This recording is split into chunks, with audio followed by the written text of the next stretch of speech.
Malah duluan Sri Mulyani yang memberitahu bahwa utang itu 10.269. Neraca pemerintah per 31 Desember 2024, posisi kewajiban 10.269 triliun rupiah. Biar aja nih kita dituduh hoax sekalian nih Mas Hersu. Oh gitu supaya ya? siapa tahu di masa depan ini nanti yang akan diributin lagi nih. Jadi yang sudah kita omongkan sekarang nanti terpaksa diakui juga. Nggak ditulis angkanya sekarang pasti dibilangin hoax lagi Anda ya, pasti ya. Dan apa-apa. Jadi sebetulnya yang pertumbuhan ekonomi ketika ngutang banyak juga di kisaran 5 malah sekarang turun. Rakyat ini mestinya sudah harus sadar bahwa pemerintahan siapapun, utang itu ada kaitannya dengan nasib kita, nasib sekolah kita, sekolah anak kita, layanan kesehatan kita. Anggaran bansos saja 170 triliun dari triliun. Ini bayar bunga. Pak, langkah-langkah lain apa yang dilakukan supaya kita tidak menuju gagal bayar tahun 2026? Oke, yang tidak bisa dirunding itu bunganya.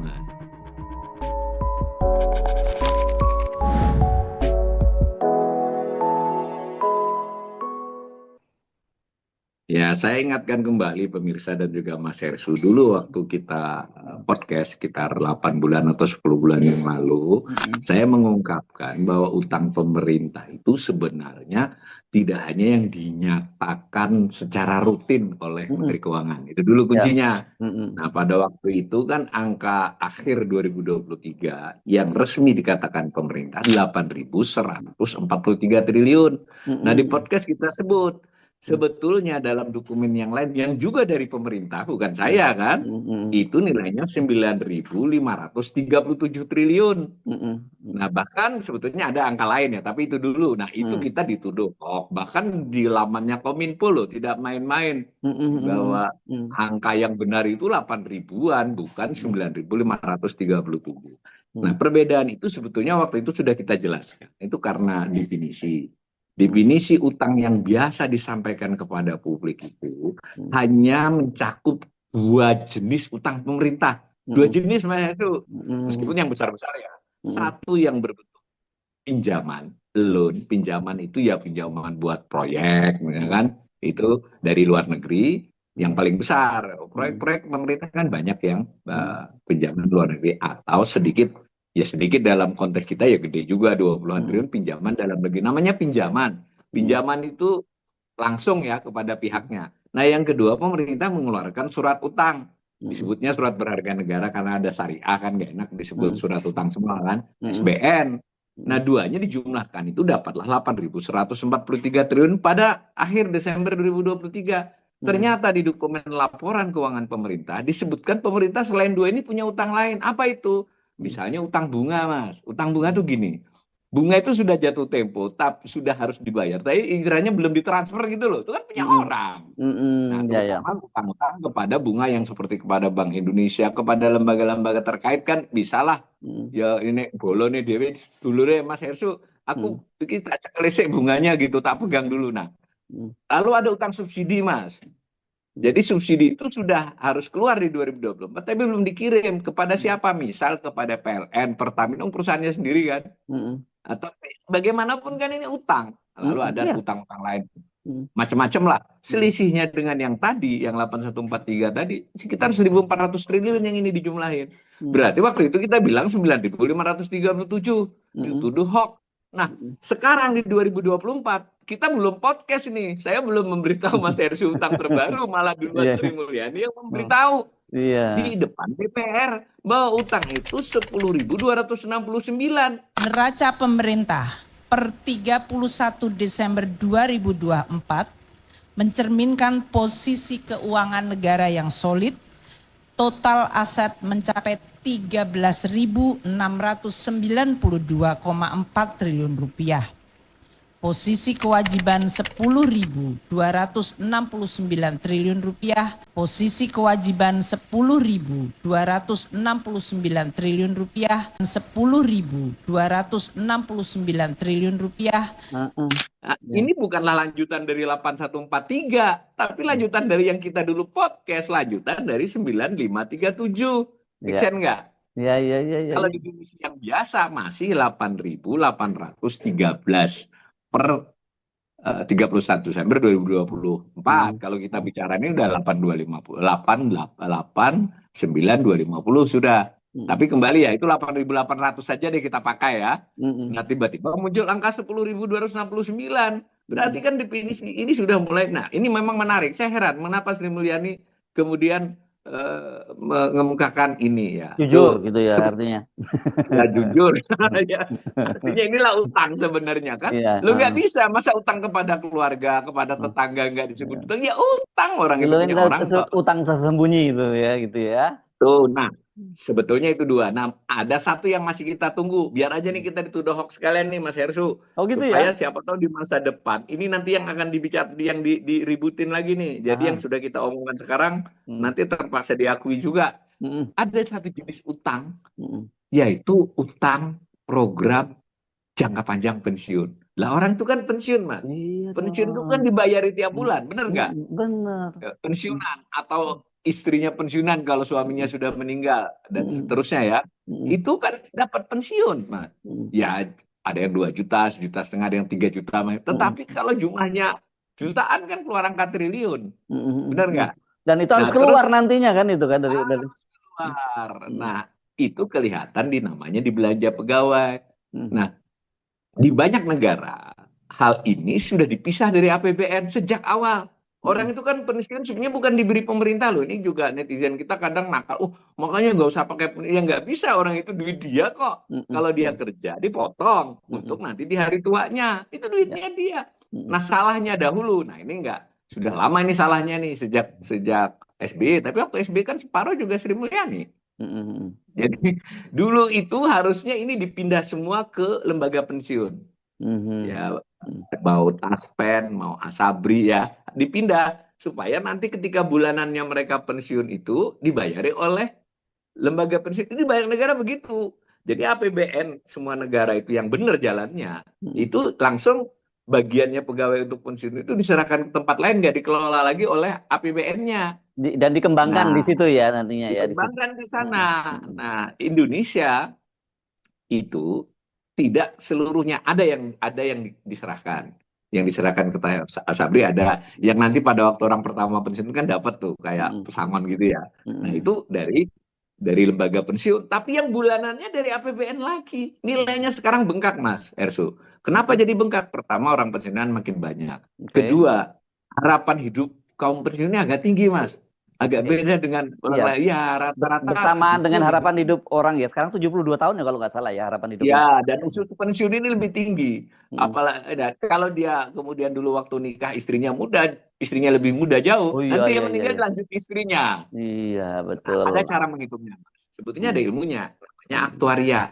Dengan jumlah yang pensiun, sebutlah misalnya 4 juta orang, kemudian dan seterusnya harapan hidup sekian, kan dihitung berapa sih utang ke depan itu. Utang kan berarti. Betul.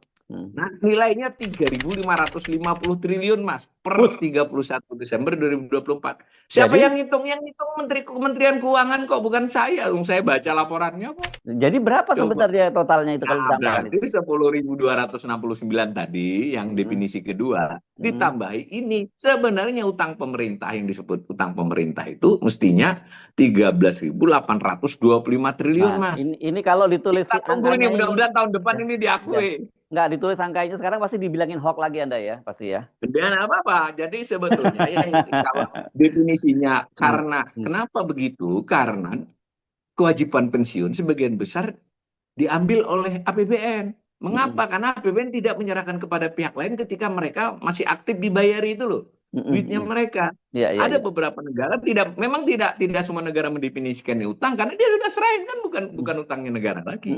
Utangnya lembaga itu, gitu loh. Nah, ini kita kan enggak. Nah, tapi sudah diperintahkan oleh BPK untuk menyatakan itu sejak 2019, Mas. Dinyatakan, tetapi tidak di dalam neraca. Di dalam box di laporan itu. Ini pemirsa, saya challenge nih. Yang benar-benar serius, unduh dokumen laporan, itu nyarinya gimana. Tapi ada sudah. Nah, dulu sudah saya ungkapkan juga ke Mas Hersu. Nah, maka kita punya tiga data utang nih, khusus 31 Desember 2024. Bukan yang kita bicarain dulu. Kita ini udah Juni loh, Mas. Iya. Juli kita. Nah, pertama definisi yang lazim diumumkan 8.813 triliun. Oke. Kedua, definisi yang pakai kewajiban. Tadi sudah saya bilang, kewajiban itu ada utang bunga, ada utang subsidi, ada utang pihak ketiga, ada utang lain-lain. Itu yang Nilainya, diomongin Sri nah sudah Mulyani. diakui sekarang. Ya, Yang di dulu kita DPR. dituduh hoax. Dulu Mm-mm. kita sebut 9537 setahun yang lalu. Ini 10.269. Sebetulnya ada definisi ketiga. Berarti ini satu, dua ini mencakup satu, ya tiga ini mencakup satu, dua. Ini yang tidak diomongin. Kewajiban program jangka panjang pensiun. Nilainya 3.550 triliun. Kalau di total tiga-tiganya ini, tiga definisi pakai definisi ketiga namanya, jumlahnya 13.825 triliun. Nah, lalu kita bisa cari dari PDB. PDB tahun 2024 yang lalu 22.139 triliun. Ini sambil kita literasi ya Mas ya. Ya, Nah, ya. yang namanya rasio itu ya tadi 8.813 dibagi 22.139. Dapat 39,81%. Nah, ini yang diomongin, rasio kita kurang dari 40, 39,81. Itu pun biasanya diomongin 38 karena pakai PDB sementara. Ya. Yang kedua, kalau 10.269 itu dibagi dengan rasio itu 46,38%. Oke. Kalau pakai definisi kedua. Kalau pakai definisi ketiga, 62,45%. Sudah lebih Nah, di atas anunya dong ya. Nah, batas undang-undang itu 60%. Cuma saya baca juga di undang-undang itu juga, Undang-Undang Nomor 17 Tahun 2003 itu di pasalnya tidak ada di penjelasannya, Mas. Penjelasan itu memang bagian tidak terpisahkan ya. Di situ tidak jelas memang definisinya. Kita harus ngakui yang disebut di situ pinjaman aja. Nah, tergantung pinjaman atau utang itu yang mana yang dipakai. Gitu, Mas. Kira-kira kondisinya itu seperti itu sebenarnya sudah. Ya, oke. Nah, oke, itu angkanya. Tapi apa sih apanya? Dengan itu apa yang konsekuensinya lah kira-kira gitu yang harus kita Nah, omongin. ini memang kita harus bolak-balik ya, karena sebetulnya kita sudah tahu semua di kehidupan sehari-hari pun berutang tuh kan nggak masalah. Yang masalah kan bayarnya, Mas Hersu. Benar nggak? Iya, iya, Kalau iya, kita ngutang boleh nggak bayar, nggak pernah jadi masalah utang iya. itu. Dan Tahu kita berutang, waktunya panjang banget, sehingga yang ngutang aja belum pernah ngingatin. Nah, itu juga aman. Nah, masalahnya kita ada ukurannya kalau dalam ilmu ekonomi. Kan utang pemerintah ini ada yang jangka pendek, jangka panjang. Di antara yang jangka panjang itu nggak panjang banget. Pendek itu kurang dari setahun. Panjang lebih dari setahun ini definisinya terlalu longgar. Mestinya kan 1 tahun, 1 sampai 3, 3 sampai 5. Nah, kan banyak. Nah, kita kan harus lihat anatominya itu. Nah, kalau di rata-rata utang pemerintah itu seluruhnya dibagi waktu jatuh temponya, waktu melunasinya. Itu sebetulnya juga makin memendek, Mas. Jadi kurang lebih 8 lah saya bulatkan, nggak sampai 8.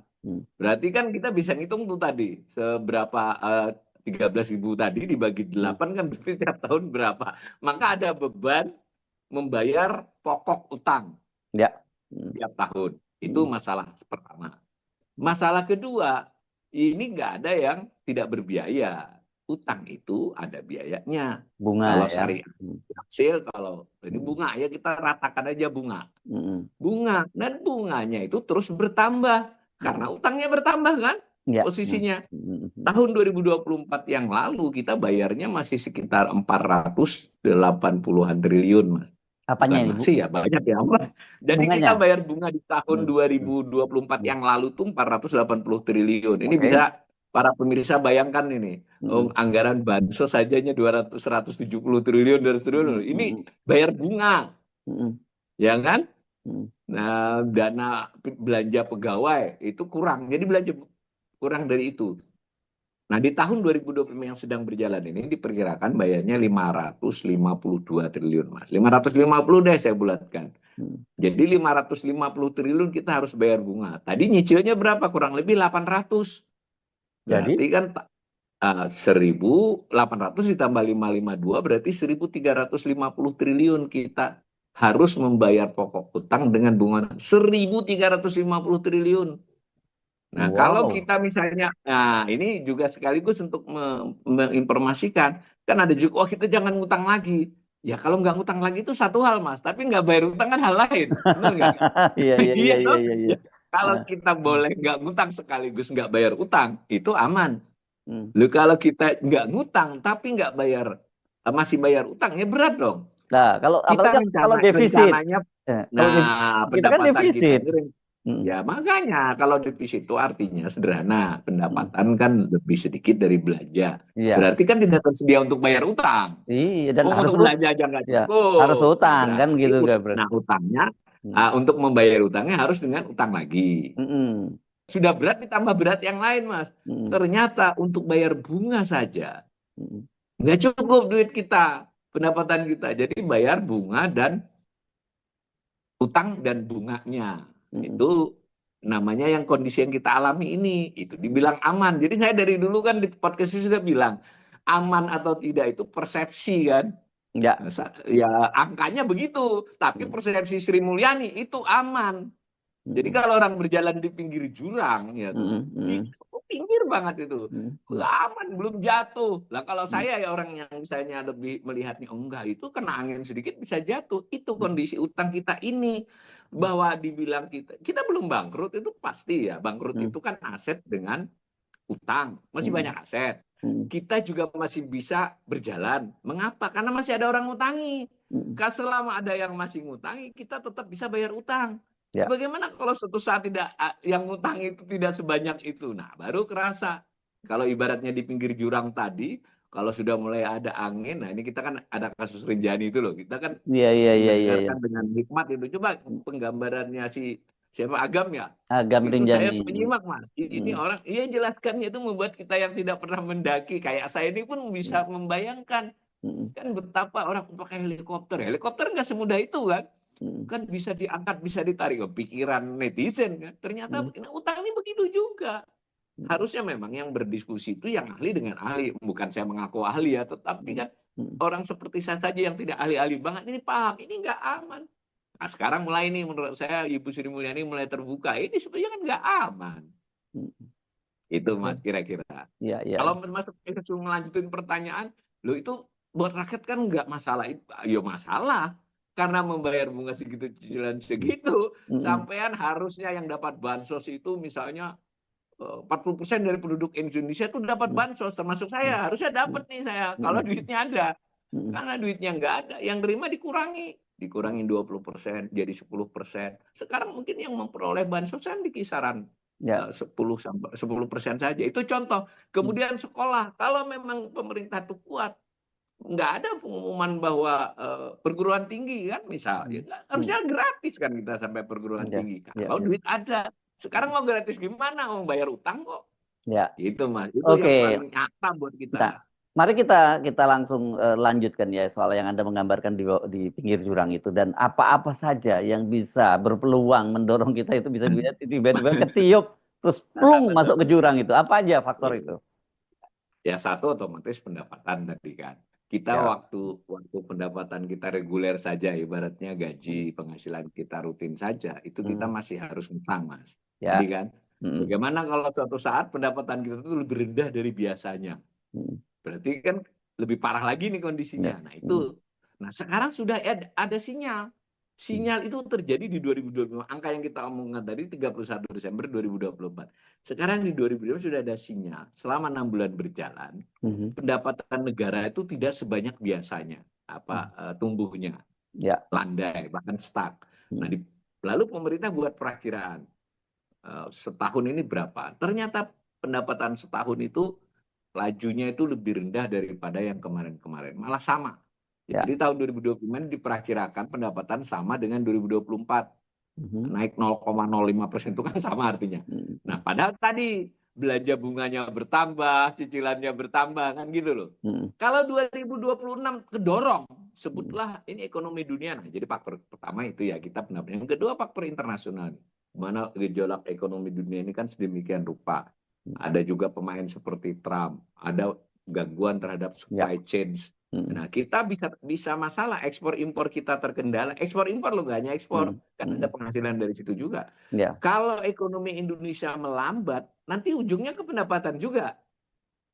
Ini saya bicara 2026 loh, bukan 2025. 2025 sudah diperkirakan melambat. Bagaimana kalau melambat terus?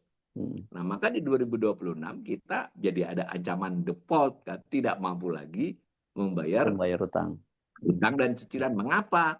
Karena orang yang mau ngutangi juga makin dikit. Ini semua negara kan bingung. Banyakkan pemilik modal di internasional, bahkan lembaga-lembaga negara masing-masing, itu merubah duitnya menjadi emas. Nah, itu maksudnya dia, tahan dulu nih, nggak main salurkan kemana-mana. Kan biasanya nyalurkan ke negara berkembang, beli surat utang masing-masing. Kalau ini terjadi, berarti kan sudah ada masalah kita sudah. Nah, yang berikutnya lagi, ini tidak menurut saya yang bisa mendorong ke jurang. Pemerintah ini Sri Mulyani mulai ngakui, tapi menurut saya nggak ngaku-ngakui banget juga, masih ngelas-ngeles lah. Gitu ya. Ngeles-ngeles kan namanya, bahwa ini karena begini, ini masih manageable, masih bisa dihandle. Lalu akibatnya apa? Udah tahu pendapatannya akan turun, susah nih, beban utang tinggi, nyari utang baru nggak gampang.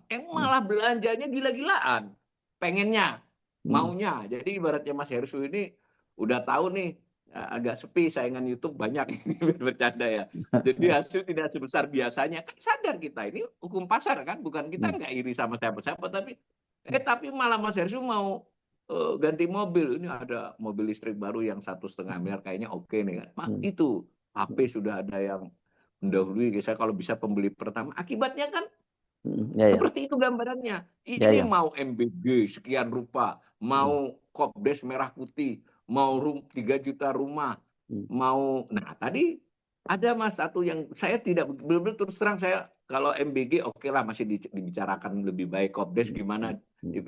Ada satu yang membuat saya agak bingung, yang di tahun 2025 tiba-tiba ditambah di tengah jalan, apa Mas? Beli alutsista, Mas. Dan nilainya nggak tanggung-tanggung tambahannya itu. Tambahannya kira-kira 70 triliun. Ya, kita tidak menganggap pertahanan itu tidak penting, ya harus, pertahanan itu kan penting. Tetapi kapan kita membelanja hal seperti itu dalam kondisi apa? Nah, ini contoh saja, Polri juga bertambah, Kejaksaan juga bertambah. Sementara yang lain turun. Ketika mau swasembada pangan, mau industri ditingkatkan, anggaran buat Kementerian Pertanian, Kementerian Perindustrian, itu turun, Mas. Kebayang nggak? Bahkan kesehatan, anggaran kementerian itu turun. Jadi antara narasi itu dengan kemudian efisiensi, yang dikira efisiensi, ternyata dipindahi. Gitu aja. Maka ini kalau dilanjutin 2025 ini mungkin masih tahan nih. Ya adalah ibaratnya orang itu udah kempres sana kempres ini. Tapi kalau pola seperti ini dilanjutkan 2026, maka kita akan memiliki bahaya di mana defisit. Nah, itu kan tadi Mas Henry sudah bilang, ketika pendapatan kita itu landai atau tidak meningkat, maka usaha kita adalah belanja jangan meningkat. Kan begitu logikanya. Kalau nggak mau nambah utang, ini malah belanjanya nambah. Kalau ini dilanjut 2000, kenapa saya tahu lanjut di 2026? Sudah ada dokumennya, Mas. Namanya KEM PPKM. Jadi itu pra APBN 2026 sudah disampaikan ke DPR bulan Mei. Saya baca ini, menurut saya, wah ini gimana sih logikanya? Udah tahu susah malah rencananya ditambahi lagi. Mestinya kan sense of crisis. Amerika aja begitu. Nah dulu zaman Soeharto mungkin kita, bukan saya mau memuji Soeharto juga banyak parahnya. Tapi untuk konteks ini ada baiknya nih. Ingat nggak dulu kita pernah, ini kan kita sebaya nih Mas, kencangkan ikat pinggang. Benar kan waktu itu? Ya, betul. Nah ketika pemerintah menyadari kesulitan fiskal, Soeharto yang memimpin langsung, bukan Menteri Keuangan. Ini kita keadaan lebih susah dari biasanya. Kita harus berhati-hati, kencangkan ikat pinggang dari pemerintah sampai rakyat. Ini kagak. Kita akan menjadi negara nomor 1 di dunia. Kita yang paling hebat, paling kaya. Kita buat ini, buat itulah. Ini, ya kalau untuk orasi tertentu, saya setuju saja. Presiden harus memberi semangat. Tetapi kalau dalam pengelolaan APBN, tugasnya Menteri Keuangan dan yang lainnya untuk memberi masukan kepada Presiden, Pak, ya kita akan kuat, Pak. Tapi pelan-pelan dulu. Misal kan, Pak, kita bisa kasih gratis ini itu, tapi bertahap. Kita bisa bangun Koperasi Desa yang Merah Putih, tapi jangan langsung 80.000. Kita bisa MBG menuju ke 83 juta orang, tapi step by step, Pak. Karena duit kita nih lagi pas-pasan kan, masa tidak begitu ngomongnya Sri Mulyani? Ya menurut saya harusnya begitu, tetapi dokumennya tidak menunjukkan demikian. Gitu, Mas. Maka boleh dong saya menilai dari cara menganalisis seperti ini, kita ini benar-benar punya potensi menjadi default itu gagal ya, gagal Ya, bayar gagal utang bayar. atau gagal bayar bunga utang Hmm. sekurang-kurangnya di 2026. Memang dari dulu saya ngomong begini terus ya, tetapi kan ini namanya ngingatin. Kalau bisa direm enggak gitu, Ya. Mas. Ya, Nah, ya. itu kira-kira bahayanya kita ke depan tuh itu. Iya. Jadi, tapi sebenarnya cara seperti ini jauh lebih bagus ya, dikomunikasikan gitu, bukan malah ditutup-tutupi kan. Kita ingat kemarin kita membahas Betul. sampai Ya.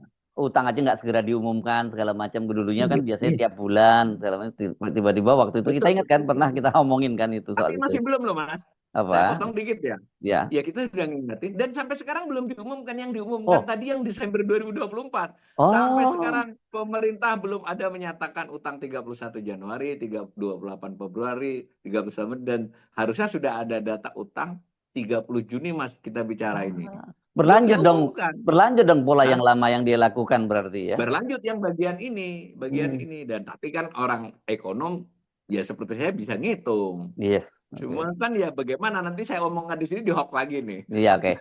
Gini supaya nggak, kalau gitu dalam situasi tadi ada udah mulai ngusulin bahwa ya mesti direm, mesti apa. Langkah-langkah lain apa yang dilakukan supaya kita tidak menuju gagal bayar tahun 2026 itu? Kalau dari sisi fiskal ekonomi teknis lah ya, sebetulnya yang lebih berbahaya itu bukan bayar pokok utang Mas, tapi bunga. Bunga. Beda dengan keluarga nih, dengan rumah tangga. Kalau pokok itu bisa dinegosiasi ya. Dirunding kan? Iya. Misalnya saya memiliki kredit di bank, kemudian usaha ya kesulitan. Biasanya saya bisa berunding. Oke, kata bank, nggak apa-apa nggak nyicil, tapi bayar bunganya, bener nggak? Iya betul. Nah, pemerintah apalagi orang utangnya tuh kepada Bank Indonesia, kepada bank, kepada para pihak yang bisa dirunding. Kalaupun tidak dirunding langsung, dalam bentuk surat pun bisa dirunding. Oke, yang tidak bisa dirunding itu bunganya. Nah, kan? Nah, bunganya itu yang harus di-press gitu, diminimalkan. Jadi kita bayar bunga itu sebetulnya kan jadi kayak variabel, meskipun ada angkanya, tapi kan terjadi fluktuasi akibat harga SBN-nya. Nah, kita itu bayar rata-ratanya itu, kalau yang 10 tahun itu nggak pernah jauh dari 7, 6,8, pernah 7, lebih, namanya yield ya disebut itu. Kalau dibuat rata-rata dengan yang jangka pendek kita sekitar 6. Nah, kan lalu kita melihat kita bayar bunga 6-7% itu kemahalan nggak? Kan lihat tetangga. Ini saya berutang, Mas, saya berutang sama-sama ngutang nyicil mobil atau nyicil rumah kan bisa. Mas, kamu ngambil di mana? Saya ngambil di Bank A, saya ngambil di Bank B. Kan bisa begitu. Nah, ternyata kita itu adalah pembayar bunga termahal di kawasan ini, di Asia ini. Saingan kita cuma Amerika Latin. Berapa perbandingannya dengan negara-negara lain kalau kita bandingkan? Nah, contoh. Ya kalau kita mau dengan yang sebaya ya, bisa Thailand, bisa Malaysia, kan artinya selevel lah. Mereka di kisaran 3, Mas. 2,5 sampai 3. Kita 6 sampai 7. Nah, apa yang terjadi? Nah, yang dekat dengan kita Filipina. Filipina itu di kisaran 6. Tapi masih tinggian kita juga. Coba. Berarti, kenapa bisa begitu kan jadi begitu? Artinya harus dianalisis.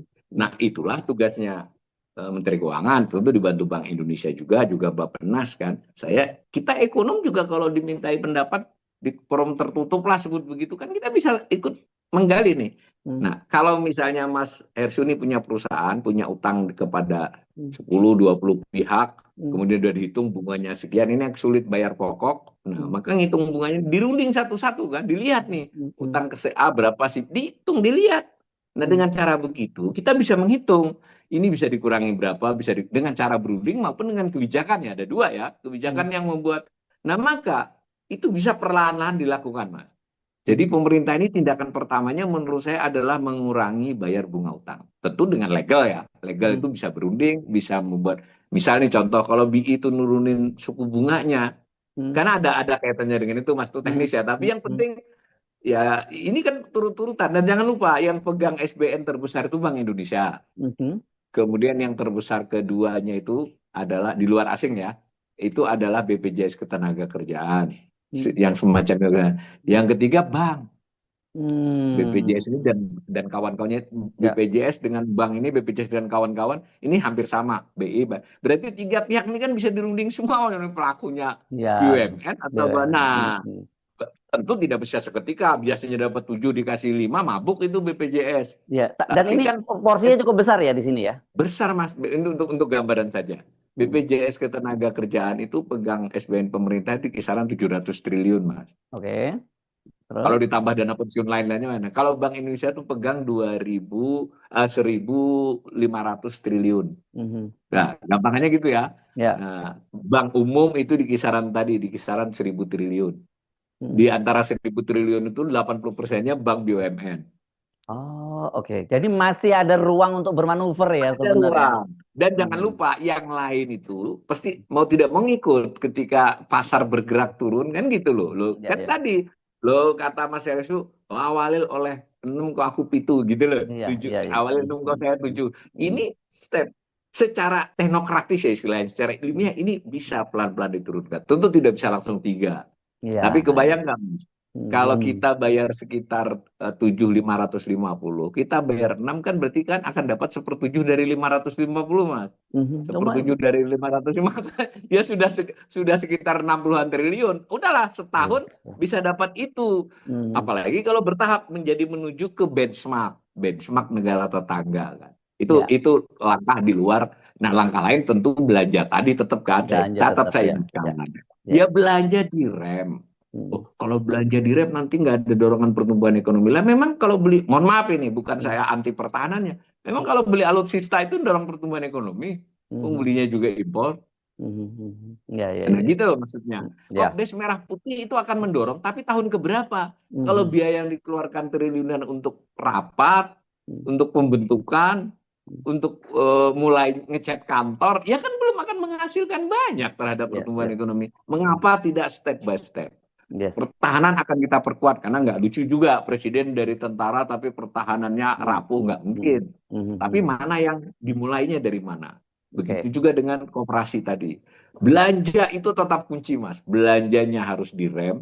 Sudah benar kan? Pemerintah sendiri bilang begitu kok. Tapi ternyata bukan ngerem, mindahkan ya, pergeseran dipotong 306 dipindahi ke yang lain-lain. Itu nggak efisiensi namanya, itu realokasi namanya.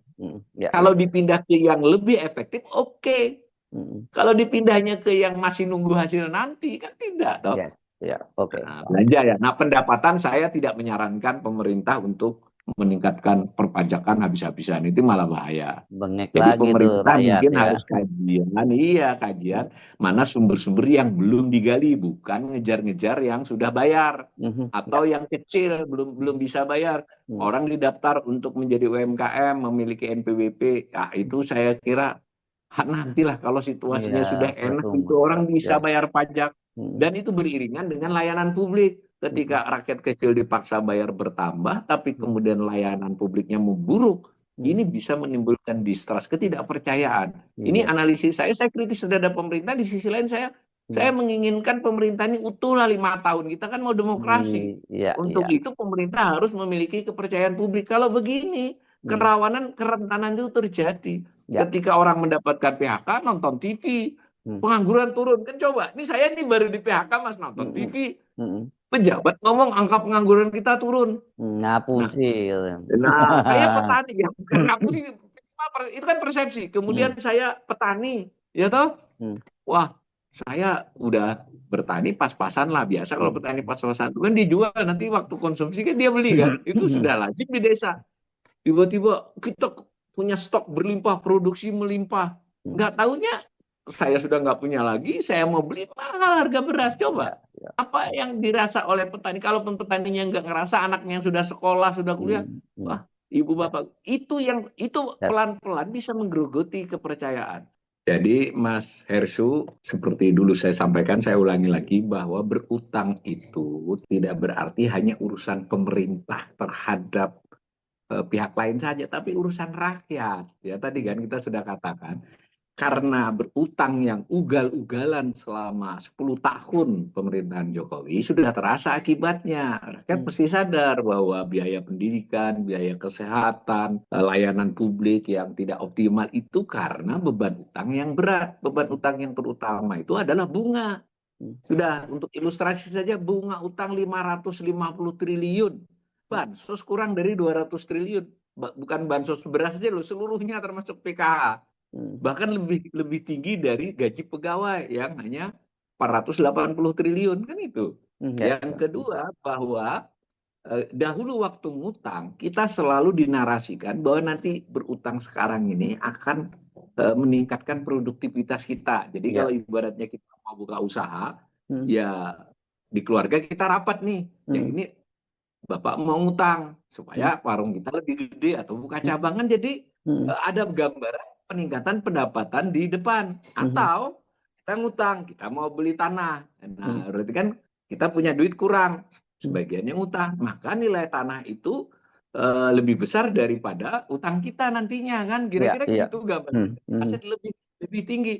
Nah karena ini pemerintah bukan keluarga, dia nggak hanya ngurusi pendapatannya saja, tapi negara berutang agar seluruh rakyatnya makin meningkat pendapatannya. Maka ukuran pertama dari produktivitas utang itu adalah apakah utang tersebut menjadi aset secara sejalan dengan nilai utang yang naik.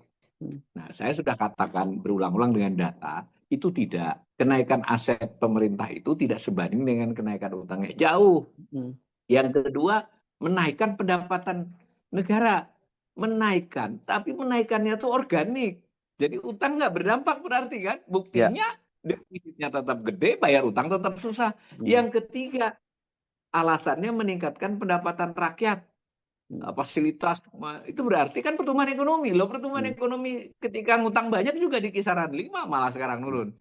Nah, artinya dari sisi itu, rakyat ini mestinya sudah harus sadar bahwa pemerintahan siapapun, mau SBY, Jokowi, sekarang Prabowo, utang itu ada kaitannya dengan nasib kita, nasib sekolah kita, sekolah anak kita, layanan kesehatan kita. Nah, ini kita sudah berada di ujung tak kesekian kalinya saya mengingatkan bahwa pelan-pelan kita menuju kepada kondisi utang yang sangat berbahaya. Bukan lagi tidak aman, berbahaya, Mas.